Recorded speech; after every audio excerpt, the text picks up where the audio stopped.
கந்தர்வ கோட்டையில் கந்தசாமின்னு ஒரு குடியானவன் இருந்தான். கொஞ்சம் வயல்களும் வீடும் இருந்ததுனால அவனால் வசதியாக வாழ முடிஞ்சுது. ஆனாலும் கூடவே கஞ்சத்தனங்கிறது அவன்கிட்ட இருக்கதா செஞ்சுது.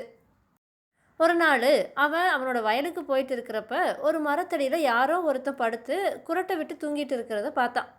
ரொம்ப குட்டையான உருவம், கை கால்களும் குட்டை. அவனை பார்த்தா சாதாரண மனுஷன் மாதிரியே தெரியலை. அப்போ கந்தசாமி அவனோட மனசில் என்ன நினச்சானா, இவன் ஒரு கந்தர்வனாவோ இல்லை ஒரு யட்சனாவோ தான் இருக்கணும். முன்னாடி காலத்தில் இங்கே கந்தர்வர்களோ யட்சர்களோ திரிஞ்சு மக்களுக்கு வரங்களையெல்லாம் கொடுத்தாங்களாம். இப்போவோ அவங்களையெல்லாம் பார்க்கவே முடியலையே. இவன் ஒரு யட்சனாக தான் இருக்கணும். இவனை பிடிச்சிட்டு போய் எனக்கு வேண்டிய வரத்தை நான் வாங்கிக்கிறேன் அப்படின்னு நினச்சிட்டான். உடனே அவன் என்ன பண்ணுனானா, அந்த குள்ளனை தட்டி எழுப்பி கெட்டியாக அவனோட கைகளை பிடிச்சிட்டு, ஏய் நீ ஒரு யட்சன் தானே அப்படின்னு கேட்டான். குள்ளனும் ஆமாம் அப்படின்னா. கந்தசாமி உடனே என்னோட வீட்டுக்கு நீ பதில் பேசாமல் என் கூடவே வா அப்படின்னு சொல்லி இழுத்துட்டு போனான். கந்தசாமி அவனை பெரிய இரும்பு பெட்டிக்குள்ளே போட்டு, இங்கே பாரு, நீ எனக்கு புதையல் இருக்கிற இடத்த சொல்லணும், அதை எடுத்துட்டதுக்கு அப்புறமா உன்னை நான் விட்டுடுறேன்னு சொன்னான். ஆனால் குள்ள எந்த பதிலுமே சொல்லலை. உடனே கந்தசாமி பெட்டியை பூட்டிட்டு, நீ அதை சொல்லற வரைக்கும் இதிலேயே அடைபட்டு கிடக்க வேண்டியது தான் அப்படின்னு சொல்லிட்டு போயிட்டான். ஒரு நாள் கந்தசாமி அவனோட வயலுக்கு போனப்ப அங்கே ஒரு ஏர்முனை கிடக்கிறத பார்த்தான். அது நல்லா இழைக்கப்பட்டு இருந்துச்சு, மழைன்னு இருந்துச்சு. அதை எடுத்து பார்த்துட்டு அவன் என்ன பண்ணுனானா, போ இதுதானா, இதை நம்மளோட தச்ச தங்கசாமி கடையில் கொடுத்தா 2 ரூபா கொடுப்பான், இந்த உபயோகமில்லாத கட்டை எனக்கு எதுக்கு அப்படின்னு நினச்சான். அவன் அதை கொண்டு போய் தங்கசாமி கிட்ட விற்று 2 ரூபா வாங்கிட்டு அவனோட வீட்டுக்கு போய் பெட்டியை திறந்தான். அப்போ பெட்டிக்குள்ளே இருந்த கொள்ள பலமாக சிரித்தான். இது நடந்து கொஞ்ச நாளுக்கு அப்புறமா கந்தசாமியோட சொந்தக்கார ஒருத்தன் அவனை பார்க்குறதுக்காக வந்தான். வந்த வேலை முடிஞ்சதும் அவன் நான் போயிட்டு வரேன் அப்படின்னு சொன்னான்.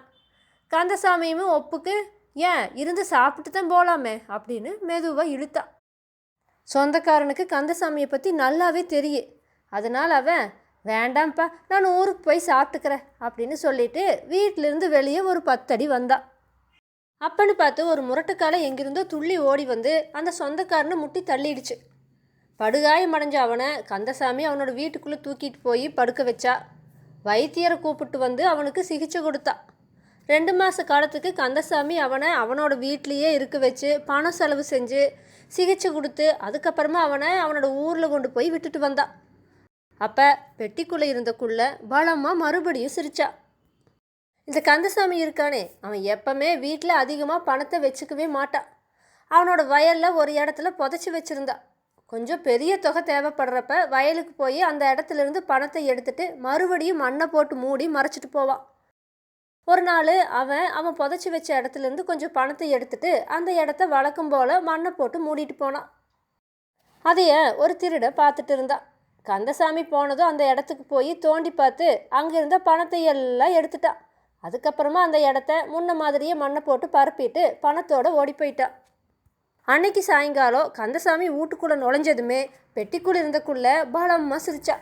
அதை கேட்ட கந்தசாமி, ஆமாம் நீ இது வரைக்கும் 3 தடவை சிரிச்சிருக்கிற, இதுக்கு என்ன அர்த்தம் அப்படின்னு கேட்டா. அதுக்கு குள்ளன் சொன்னான், ஒரு நாள் உனக்கு ஒரு ஏர்முனை கிடைச்சது தானே, அதை நீ 2 ரூபாய்க்கு விற்ற. அதுக்குள்ளே வைரம் புஷ்பராகம் இந்த மாதிரியான நவரத்தினங்கள் இருந்துச்சு. தங்கசாமிக்கு அது கிடைச்சதுனாலதான் அவன் லட்சாதிபதி ஆகிட்டான். அடுத்ததாக நீ உன்னோட சொந்தக்காரனை வற்புறுத்தி அன்னைக்கு சாப்பாடு போட்டிருந்தீன்னா அந்த விபத்தே நடந்திருக்காது. உனக்கும் அவன் வைத்தியத்துக்காக செலவு செஞ்ச பணம் மிச்சமாகி இருக்கும். நீ ஒரு வேளை சாப்பாட்டை மிச்சப்படுத்தலாம்னு நினச்ச. அதனால் நீ ஏகப்பட்ட செலவு செய்ய வேண்டியதாக போயிடுச்சு. அதெல்லாம் போகிட்டு இப்போ ஒன்று நடந்திருக்குது, உனக்கு தெரியுமா?